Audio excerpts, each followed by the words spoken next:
بسم الله الرحمن الرحيم ياسين والقرآن الحكيم إنك لمن المرسلين على صراط مستقيم تنزيل العزيز الرحيم لتنذر قوما ما أنذر آباؤهم فهم غافلون لقد حق القول على أكثرهم فهم لا يؤمنون إنا جعلنا في أعناقهم أغلالا فهي إلى الأذقان فهم مقمحون وجعلنا من بين أيديهم سدا ومن خلفهم سدا فأغشيناهم فهم لا يبصرون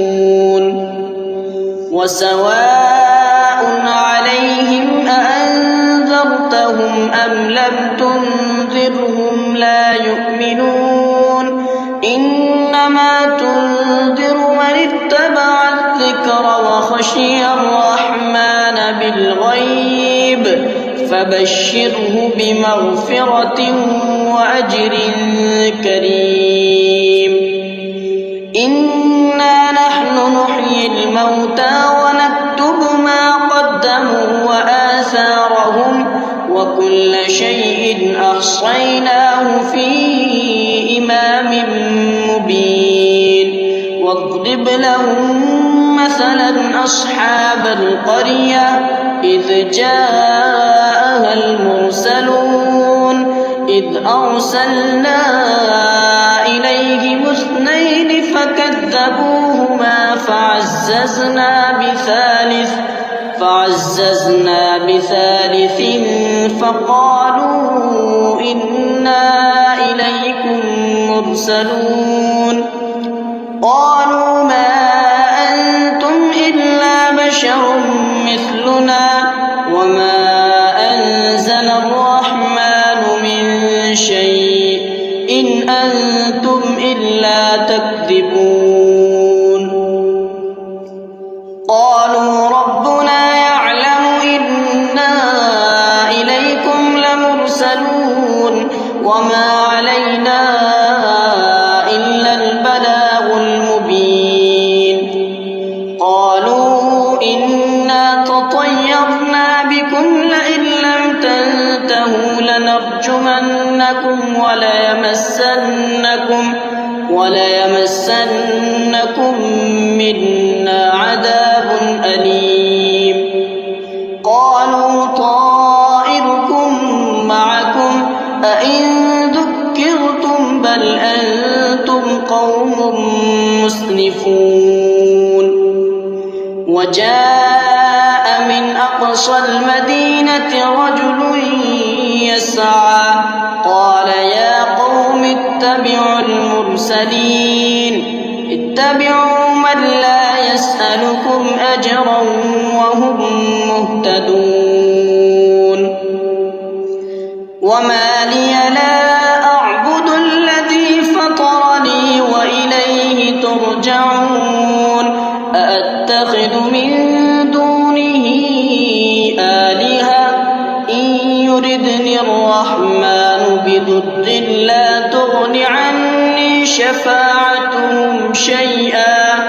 شفاعتهم شيئا ولا ينقذون إني إذا لفي ضلال مبين إني آمنت بربكم فاسمعون قيل ادخل الجنة قال يا ليت قومي يعلمون بما غفر لي ربي وجعلني من المكرمين وما أنزلنا على قومه من بعده من جند من السماء السماء وما كنا منزلين إن كانت إلا صيحة واحدة فإذا هم خامدون يا حسرة على العباد ما يأتيهم من رسول إلا كانوا به يستهزئون ألم يروا كم أهلكنا قبلهم من القرون أنهم إليهم لا يرجعون وإن كل لما جميع لدينا محضرون وآية لهم الأرض الميتة أحييناها وأخرجنا منها حبا فمنه يأكلون وجعلنا فيها جنات من نخيل وأعناب وفجرنا فيها من العيون ليأكلوا من ثمره وما عملته أيديهم أفلا يشكرون سبحان الذي خلق الأزواج كلها مما تنبت الأرض ومن أنفسهم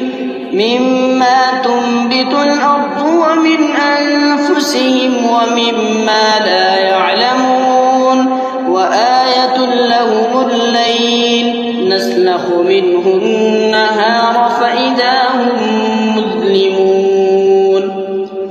والشمس تجري لمستقر لها ذلك تقدير العزيز العليم والقمر قدرناه منازل حتى عاد كالعرجون القديم لا الشمس ينبغي لها أن تدرك القمر ولا الليل سابق النهار وكل في فلك يسبحون وآية لهم أنا حملنا ذريتهم في الفلك المشحون وخلقنا لهم من مثله ما يركبون وإن نشأ نغرقهم فلا صريخ لهم ولا هم ينقذون إلا رحمة منا ومتاعا إلى حين وإذا قيل لهم اتقوا ما بين أيديكم وما خلفكم لعلكم ترحمون وما تأتيهم من آية من آيات ربهم إلا كانوا عنها معرضين وإذا قيل لهم أنفقوا مما رزقكم الله قال الذين كفروا للذين آمنوا أنطعم من لو يشاء الله أطعمه إن أنتم إلا في ضلال مبين ويقولون متى هذا الوعد إن كنتم صادقين ما ينظرون إلا صيحة واحدة تأخذهم وهم يخصمون فلا يستطيعون توصية ولا إلى أهلهم يرجعون ونفخ في الصور فإذا هم من الأجداث إلى ربهم ينسلون قالوا يا ويلنا من بعثنا من مرقدنا هذا ما وعد الرحمن وصدق المرسلون إن كانت إلا صيحة واحدة فإذا هم جميع لدينا محضرون فاليوم لا تظلم نفس شيئا ولا تجزون إلا ما كنتم تعملون إن أصحاب الجنة اليوم في شغل فاكهون هم وأزواجهم في ظلال على الأرائك متكئون لهم فيها فاكهة ولهم ما يدعون سلام قولا من رب رحيم وامتازوا اليوم أيها المجرمون ألم أعهد إليكم يا بني آدم ألا تعبدوا الشيطان إنه لكم عدو مبين وأن اعبدوني هذا صراط مستقيم ولقد أضل منكم جبلا كثيرا أفلم تكونوا تعقلون هذه جهنم التي كنتم توعدون اصلوها اليوم بما كنتم تكفرون اليوم نختم على أفواههم وتكلمنا أيديهم وتشهد أرجلهم بما كانوا يكسبون ولو نشاء لطمسنا على أعينهم فاستبقوا الصراط فأنى يبصرون ولو نشاء لمسخناهم على مكانتهم فما استطاعوا مضيا ولا يرجعون ومن نعمره ننكسه في الخلق أفلا يعقلون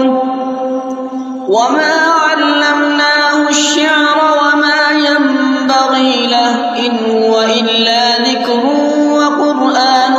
مبين لينذر من كان حيا ويحق القول على الكافرين أولم يروا أنا خلقنا لهم مما عملت أيدينا أنعاما فهم لها مالكون وضللناها لهم فمنها ركوبهم ومنها يأكلون ولهم فيها منافع ومشارب أفلا يشكرون واتخذوا من دون الله آلهة لعلهم ينصرون لا يستطيعون نصرهم وهم لهم جند محضرون فلا يحزنك قولهم إنا نعلم ما يسرون وما يعلنون أولم ير الإنسان أنا خلقناه من نطفة فإذا هو خصيم مبين وضرب لنا مثلا ونسي خلقه قال من يحيي العظام وهي رميم قل يحييها الذي أنشأها أول مرة وهو بكل خلق عليم الذي جعل لكم من الشجر الأخضر نارا فإذا أنتم منه توقدون أوليس الذي خلق السماوات والأرض بقادر على أن يخلق مثلهم بلى وهو الخلاق العليم إنما أمره إذا أراد شيئا أن يقول له كن فيكون فسبحان الذي بيده ملكوت كل شيء وإليه ترجعون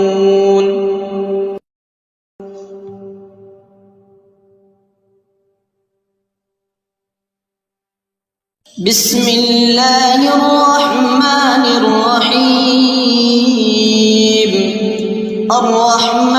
الرحمن علم القرآن خلق الإنسان علمه البيان الشمس والقمر بحسبان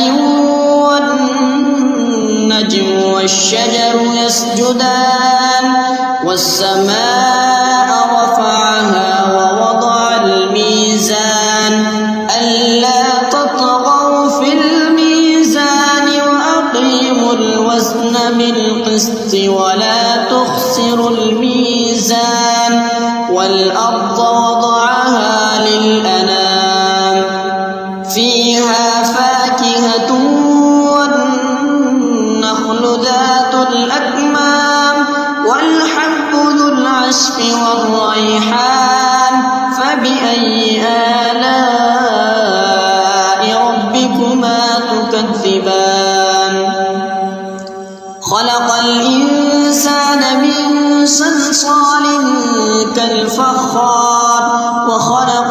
والجان من مارج من نار فبأي آلاء ربكما تكذبان رب المشرقين ورب المغربين فبأي آلاء ربكما تكذبان مرج البحرين يلتقيان بينهما برزخ لا يبغيان فبأي آلاء ربكما تكذبان يخرج منهما اللؤلؤ والمرجان فبأي آلاء ربكما تكذبان كل من عليها فان ويبقى وجه ربك ذو الجلال والإكرام فبأي آلاء ربكما تكذبان يسأله من في السماوات والأرض كل يوم هو في شأن فبأي آلاء ربكما تكذبان سنفرغ لكم أيها الثقلان فبأي آلاء ربكما تكذبان يا معشر الجن والإنس إن استطعتم أن تنفذوا من أقطار السماوات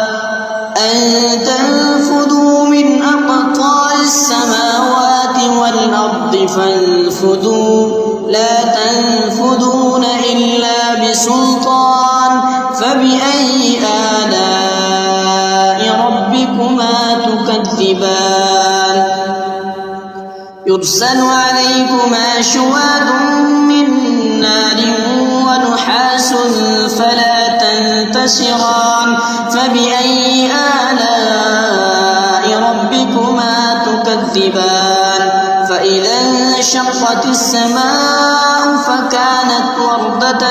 كالدهان فبأي آلاء ربكما تكذبان فيومئذ لا يسأل عن ذنبه إنس ولا جان فبأي آلاء ربكما تكذبان يعرف المجرمون بسيماهم فيؤخذ بالنواصي والأقدام فبأي آلاء ربكما تكذبان هذه جهنم التي يكذب بها المجرمون يطوفون بينها وبين حميم آن فبأي آلاء ربكما تكذبان ولمن خاف مقام ربه جنتان فبأي آلاء ربكما تكذبان ذواتا أفنان فبأي آلاء ربكما تكذبان فيهما عينان تجريان فبأي آلاء ربكما تكذبان فيهما من كل فاكهة زوجان فبأي آلاء ربكما تكذبان فيهما من كل فاكهة زوجان فبأي آلاء ربكما تكذبان متكئين على فرش مقائدها من استبرق وجنى الجنتين دان فبأي آلاء ربكما تكذبان فيهن قاصرات الطرف لم يطمثهن إنس قبلهم ولا جان فبأي آلاء ربكما تكذبان كأنهن الياقوت والمرجان فبأي آلاء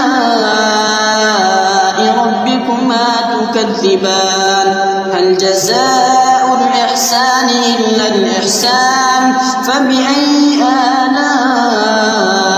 ربكما تكذبان ومن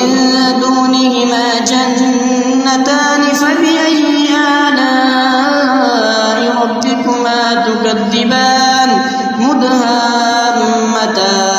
فبأي آلاء ربكما تكذبان فيهما عينان نضاختان فبأي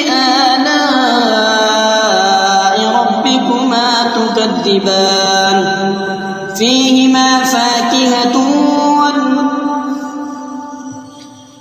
فيهما فاكهة ونخل ورمان فبأي آلاء ربكما تكذبان فيهن خيرات حسان فبأي آلاء ربكما تكذبان حور مقصورات في الخيام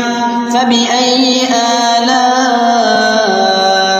ربكما تكذبان حور مقصورات في الخيام فبأي آلاء ربكما تكذبان لم يطمثهن إنس قبلهم ولا جان فبأي آلاء ربكما تكذبان متكئين على رفرف خضر وعبقري حسان فبأي آلاء ربكما تكذبان تبارك اسم ربك ذي الجلال والإكرام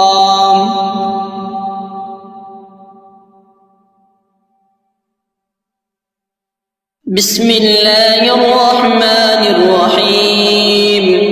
إذا وقعت الواقعة ليس لوقعتها كاذبة خافضة رافعة إذا رجت الأرض رجا وبست الجبال بسا فكانت هباء منبثا وكنتم أزواجا ثلاثة فأصحاب الميمنة ما أصحاب الميمنة وأصحاب المشأمة ما أصحاب المشأمة والسابقون السابقون أولئك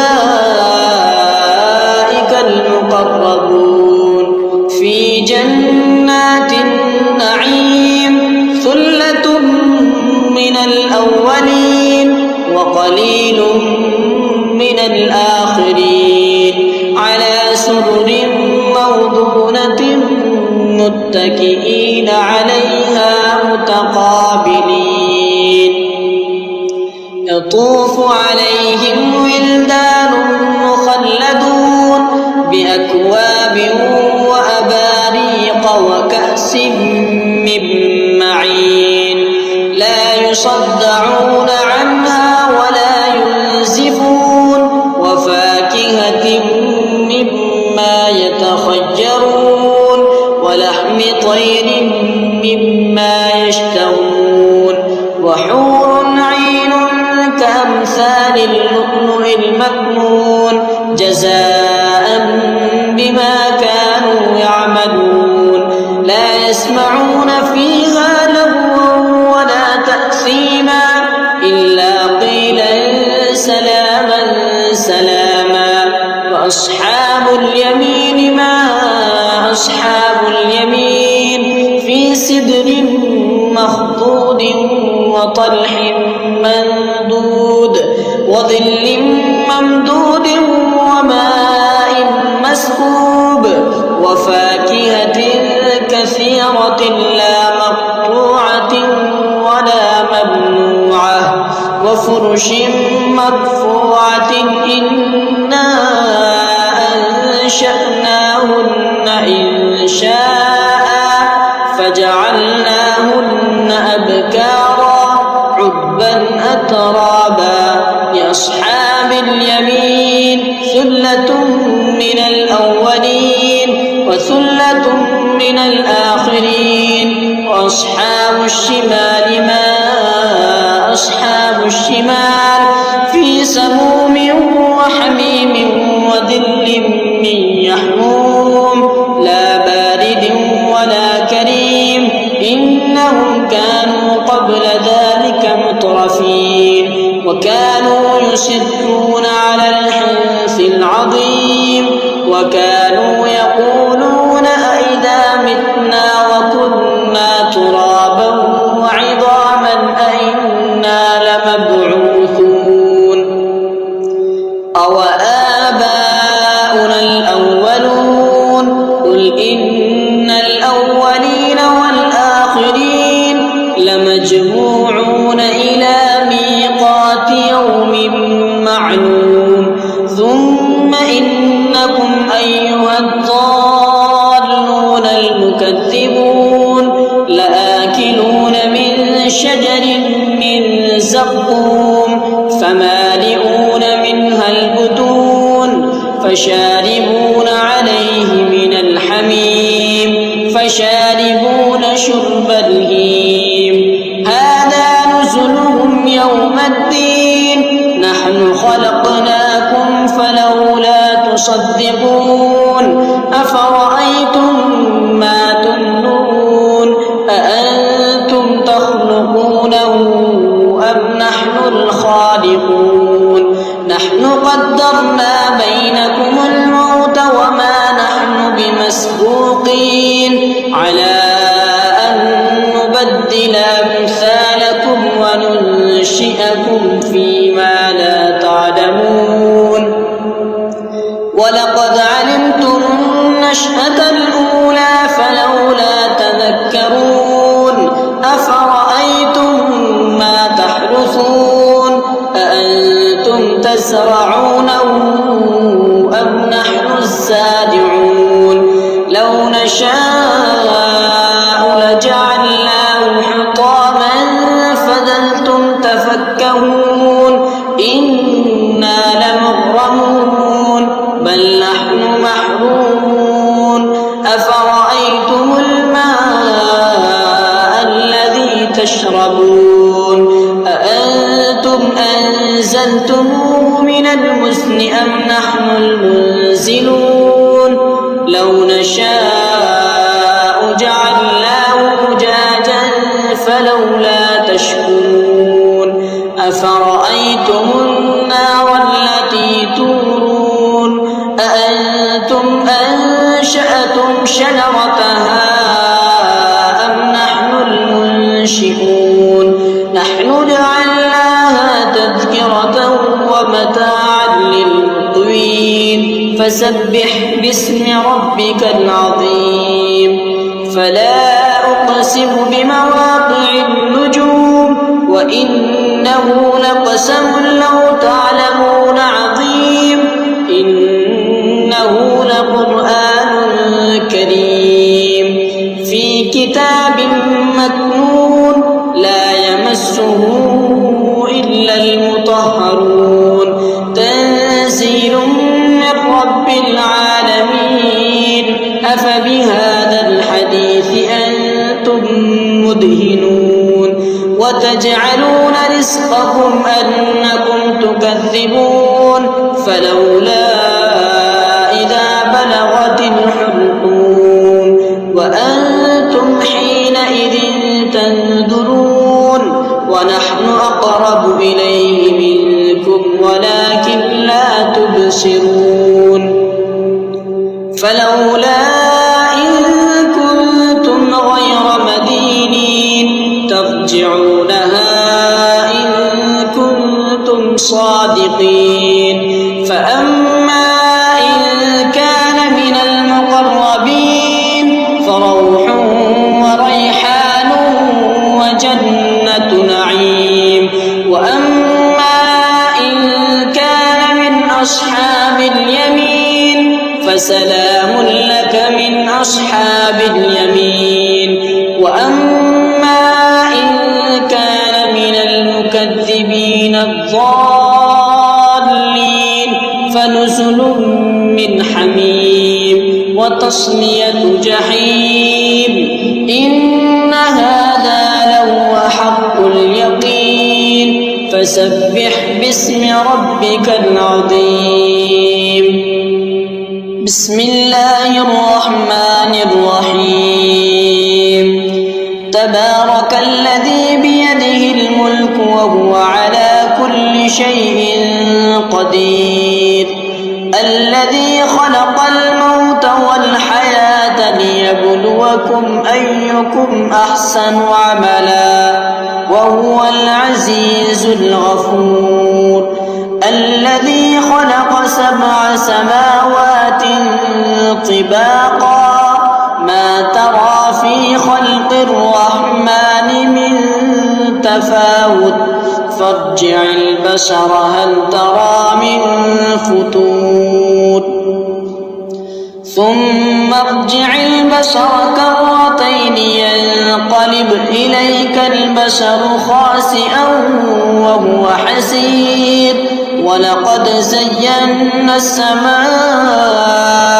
الدنيا بمصابيح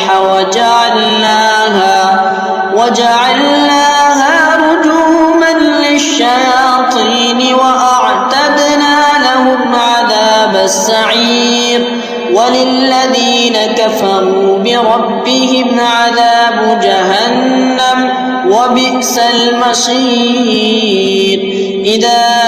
ألقوا فيها سمعوا لها شهيقا وهي تفور تكاد تميز من الغيظ كلما ألقي فيها فوج سألهم خزنتها ألم يأتكم نذير قالوا بلى قد جاءنا نذير فكذبنا وقلنا ما نزل الله من شيء إن أنتم إلا في ضلال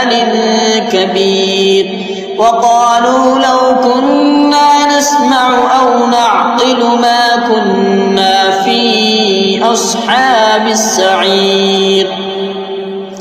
فاعترفوا بذنبهم فسحقا لأصحاب السعير إن الذين يخشون ربهم بالغيب لهم مغفرة وأجر كبير وأسروا قولكم أو اجهروا به إنه عليم بذات الصدور ألا يعلم من خلق وهو اللطيف الخبير هو الذي جعل لكم الأرض ذلولا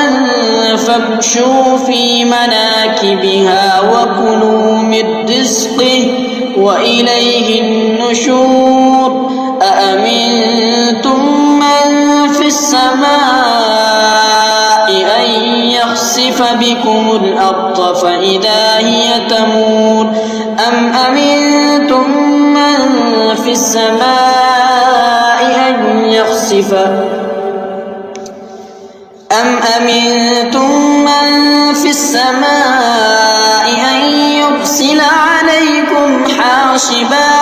فستعلمون كيف نذير ولقد كذب الذين من قبلهم فكيف كان نكير أولم يروا إلى الطير فوقهم صافات ويقبض ما يمسكهن إلا الرحمن إنه بكل شيء بصير أمن هذا الذي هو جند لكم ينصركم من دون الرحمن إن الكافرون إلا في غرور أمن هذا الذي يرزقكم إن أمسك رزقه بل لجوا في عتب ونفور أفمن يمشي مكبا على وجهه أهدى أمن يمشي سويا على صراط مستقيم قل هو الذي أنشأكم وجعل لكم السمع والأبصار والأفئدة قليلا ما تشكرون قل هو الذي ذرأكم في الأرض وإليه تحشرون ويقولون متى هذا الوعد إن كنتم صادقين قل إنما العلم عند الله وإنما أنا نذير مبين فلما رأوه زلفة سيئت وجوه الذين كفروا وقيل هذا الذي كنتم به تدعون قل أرأيتم إن أهلكني الله ومن معي أو رحمنا فمن يجير الكافرين من عذاب أليم قل هو الرحمن آمنا به وعليه توكلنا فستعلمون من هو في ضلال مبين قل أرأيتم إن أصبح ماؤكم غورا